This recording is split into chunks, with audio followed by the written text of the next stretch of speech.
বছৰীয়া এগৰাকী কন্যা আজি গুৰুজনাৰ জন্ম জয়ন্তী উৎসৱৰ লগত তেওঁ জড়িত হৈ আছিলে। তেওঁ বৰগীত পৰিৱেশন কৰিবৰ কাৰণে প্ৰস্তুত হৈ আছিলে। তেনে সময়তে আকস্মিকভাৱে তেখেত এই সংসাৰৰ পৰা মেলানি মাগিলে। আমি সমগ্ৰ মাজুলীবাসী আজি মৰ্মাহত। সেইগৰাকী শিল্পী, সেইগৰাকী ব্যক্তিক আমি হেৰুৱাই আমি সমগ্ৰ মাজুলীবাসী আজি আমি মৰ্মাহত হৈছোঁ।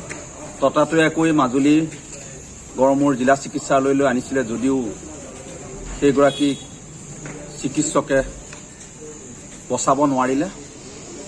এটা কথাই আমি এই জিলা চিকিৎসালয়ত থাকি আমি অনুভৱ কৰিছোঁ, সঁচাই মাজুলীৰ চিকিৎসা ব্যৱস্থাটোৰ যি আওপুৰণি, যি পয়া লগা অৱস্থা, তাৰ কাৰণে আমি বহুজনক হেৰুৱাইছোঁ আৰু আহিবলগীয়া দিনতো হেৰুৱাম। এটা কথা এই সময়ত ক'বলৈ মন নাযায় যদিও কৈছোঁ যে এই চিকিৎসালয়গৰাকীত এগৰাকী অধীক্ষক থাকিব লাগে।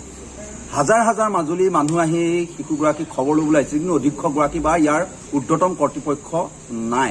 এইটোৱে কি বুজাইছে? তেওঁলোকে যে দায়িত্বশীলভাৱে দায়িত্ববোধেৰে যে কাম বন কৰা নাই তাৰে প্ৰমাণ হৈছে। হাজাৰ হাজাৰ মাজুলীৰ জনগণনা এই হস্পিটেললৈ আহিছে, কিন্তু অধীক্ষকগৰাকী হওক বা ইয়াৰ নিয়োজিত উচ্চপদস্থ অফিচাৰে হওক বা বিষয়াই হওক নাই।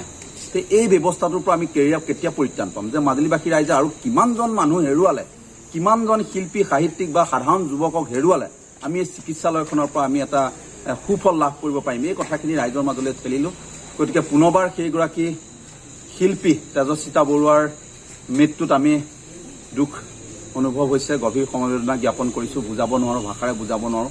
তেওঁ সংগীত জগতৰ কাৰণে এগৰাকী গুৰুত্বপূৰ্ণ ব্যক্তি আছিল। গতিকে তেখেতৰ মৃত্যুত আমি সমগ্ৰ মাজুলীবাসী মৰ্মাহত আৰু আমি আশা ৰাখিছোঁ আহিবলগীয়া দিনত এনেধৰণৰ দুখ বেদনাই যাতে মাজুলী ৰাইজক নকন্দুৱাই, তাৰ কাৰণে আমি চিকিৎসালয় ব্যৱস্থাটোত যাতে উন্নীতকৰণ কৰিবৰ কাৰণে পুনৰবাৰ চৰকাৰক এই দুখময় সময়টো আমি আহ্বান জনাইছোঁ।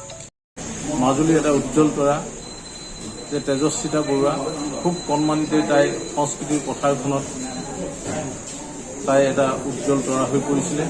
আজি মাজুলীবাসীক দিশটি আকস্মিকভাৱে তাই সেই সাংস্কৃতিক অনুষ্ঠানতেই দৰিয়া গাঁৱত যিটো আমাৰ শংকৰোৎসৱ জন্মোৎসৱ পাতিছিলে তাতেই তাই অংশগ্ৰহণ কৰিবৰ কাৰণে ৰৈ থাকোঁতে তাই আকস্মিক মূৰ ঘূৰালে।